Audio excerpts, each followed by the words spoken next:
Je le dis très net, c'est De Gaulle qui le dit, vis-à-vis du peuple allemand, qui à maintes reprises nous a fait tant de mal. 17 ans après la fin de la guerre, l'amitié franco-allemande n'allait pas de soi. Nous voulons qu'il n'y ait désormais demain que de la compréhension et de l'amitié. Nous allons vous raconter le traité de l'Élysée, le jour où l'Allemagne et la France ont voulu en finir avec un siècle de conflit. En pleine reconstruction après la guerre, les deux pays estimaient donc qu'il était temps de se réconcilier pour de bon. Dès 1948 ont lieu les premiers jumelages entre communes et un institut franco-allemand voit le jour à Ludwigsburg. Mais il se passe quelque chose de plus en 1962 avec la tournée que le général de Gaulle effectue en Allemagne.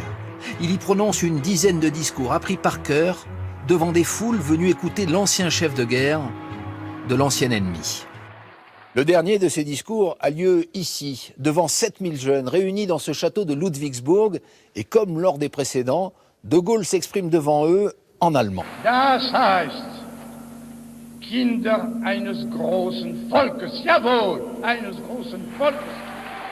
Ces mots, aujourd'hui encore, résonnent aux oreilles de beaucoup d'Allemands qui étaient en âge de les entendre, tel celui qui dirige désormais l'Institut de Ludwigsburg. C'était émouvant pour les Allemands. Pourquoi? Parce que De Gaulle qui disait au fond aux Allemands « Bienvenue dans la famille des sociétés démocratiques modernes. L'histoire, c'est l'histoire. Maintenant, essayons de travailler ensemble. » En 1962, c'est une autre histoire très ancienne, celle de l'Empire carolingien, quand les deux pays ne faisaient qu'un, que célèbrent dans la cathédrale de Reims De Gaulle et le chancelier allemand Adenauer. En 1963, le 22 janvier, les dorures du salon murat à l'Élysée accueillent l'apothéose de ce rapprochement. De Gaulle et Adenauer décident donc ici de sceller cette amitié retrouvée non par une simple déclaration, mais par un traité qui devra entrer dans l'histoire. Le traité de l'Élysée, ce seront 60 ans de coopération et de complicité entre leaders, même et presque surtout quand ils ne sont pas du même bord politique, tels le social-démocrate Helmut Schmidt et Valéry Giscard d'Estaing, ou le conservateur Helmut Kohl, dont François Mitterrand prit la main en 1984 devant les tombes de Verdun. On a longtemps parlé de couple franco-allemand, expression employée en France plutôt qu'en Allemagne d'ailleurs. Un couple qui connaît aussi ses crises. On ne se connaît pas assez en définitive, malgré le temps et le travail qui a été fait. Donc, il faut sans cesse se parler. Quand la France et l'Allemagne ne sont pas ensemble, il y a plein de choses qui se grippent. C'est un peu le cas. C'est un peu ça.